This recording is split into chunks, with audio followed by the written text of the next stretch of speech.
UP के जनपद गाजीपुर में जहां पीएम मोदी ने 14 बहनों को भेजा पत्र। सभी महिलाएं अन्नदाता महिला की सदस्य सभी ने मोदी को रक्षाबंधन पर भेजा था राखी।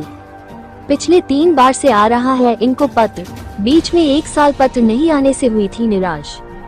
भाई बहन के प्यार का त्योहार रक्षाबंधन भले ही बीत गया हो, लेकिन भाई की तरफ से मिलने वाले तोहफा या संदेश का नजारा इन दिनों गाजीपुर में देखने को मिल रहा है। वह भी संदेश किसी और का नहीं बल्कि प्रधानमंत्री नरेंद्र मोदी का। जी हां, गाजीपुर से 14 बहनों ने प्रधानमंत्री नरेंद्र मोदी को रक्षाबंधन के पर्व पर राखी भेजा था और यह राखी बाजार में बिकने वाले राखी से अलग था। और अब उसे राखी के मिलने के बाद प्रधानमंत्री की तरफ से सभी बहनों को पत्र मिला है और पत्र मिलने के बाद सभी की खुशी का ठिकाना नहीं है।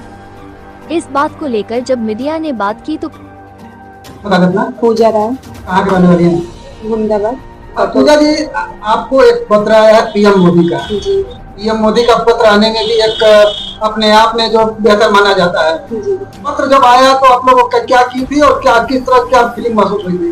सर देखिए, पत्र जब आया तो हमने बहुत खुश महसूस, बहुत अच्छा फील हुआ कि हाँ, पत्र हमें मोदी जी की तरफ से आया है। और हमने उम्मीद भी रखा था कि हो सकता है तो रिप्लाई जरूर आएगा। राखी भेजते हुए हम लोग उम्मीद लगाए हुए थे कि मोदी जी जरूर भेजेंगे, हमें हो सकता है, उम्मीद था। तो आया तो हम लोग बहुत खुश हुए थे। क्या पहली बार आप लोग राखी भेजा था या? नहीं सर, राखी तो हम 3 साल से भेज रहे थे। रिप्लाई भी आया था, 1 साल नहीं आ पाया था बीच में, पिछले साल।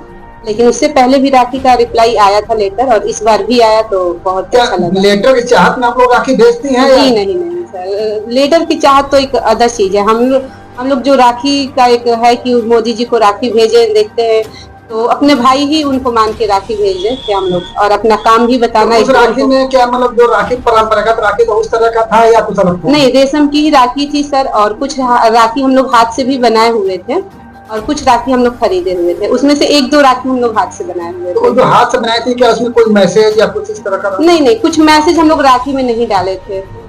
सिर्फ लेटर हमने, जो ई अन्नदाता welfare and development India limited है कंपनी हमारी, उसी के माध्यम से अपना लेटर लिख के दिए थे कि ये कार्य हम कर रहे हैं पूरे ऑल ओवर इंडिया में किसानों के लिए। जैसे कि ई अन्नदाता कार्ड बनाते हैं, कार्ड के माध्यम से उनको कैंटीन की सुविधा देते हैं। कैंटीन में हमारा जैसे कि घरेलू आइटम भी है, कृषि संबंधित सामान है, तो ये सारी सुविधाएं उनको हमारा मतलब बताने। जब पत्र आप लोगों के पास आया, आपको जानकारी हुई, उस समय क्या फीलिंग रही? पत्र आया तो बहुत ही अच्छा फील हुआ सर, गर्वान्वित महसूस किए कि हाँ, कुछ हम लोग अच्छा काम कर रहे हैं। मोदी जी के वाहन होने का गर्व महसूस हुआ? सर कितना परिचय देंगे? मेरा नाम प्रीति मिश्रा है। प्रीति जी, आप जिस संस्था में काम करती हैं और उस संस्था के माध्यम से कुछ दिनों पहले जो है आप लोगों ने राखी भेजा, किस तरह का प्रोग्राम था और क्या क्या आप लोगों ने किया था? सर हम लोगों ने सिर्फ राखी भेजा था मोदी जी को, जो हम लोग हर साल भेजते हैं। कितने सालों से? 3 साल। 3 साल से। हाँ। क्या सोच कर भेजती हैं आप लोग? हम लोग सोचते हैं अपना काम जो हम लोग करते हैं उनको इसके बारे में बताएं भी, वो हमारे काम के बारे में भी जाने कि हम लोग किसानों के लिए काम करते हैं।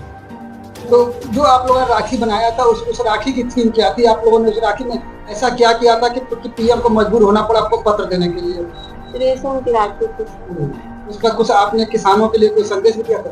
हाँ, हम लोग जो काम करते हैं अपनी कंपनी के माध्यम से, ये अन्नदाता वेलफेयर डेवलपमेंट इंडिया लिमिटेड, उसी के बारे में हमने बताया था। क्या उसमें लिखा था? कि हम किसानों के लिए कार्ड की सुविधा, उनको कैंटीन की सुविधा उपलब्ध कराना चाहते हैं, जिसके लिए हम ये अन्नदाता कार्ड दिया।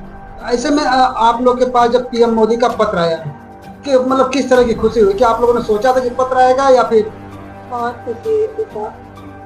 राखी भेजते वक्त मतलब पत्र को दिमाग में रख भेजा था या इसी तरह? नहीं, वो हम लोग ऐसे भेजे थे और लेटर देख के बहुत खुशी हुई।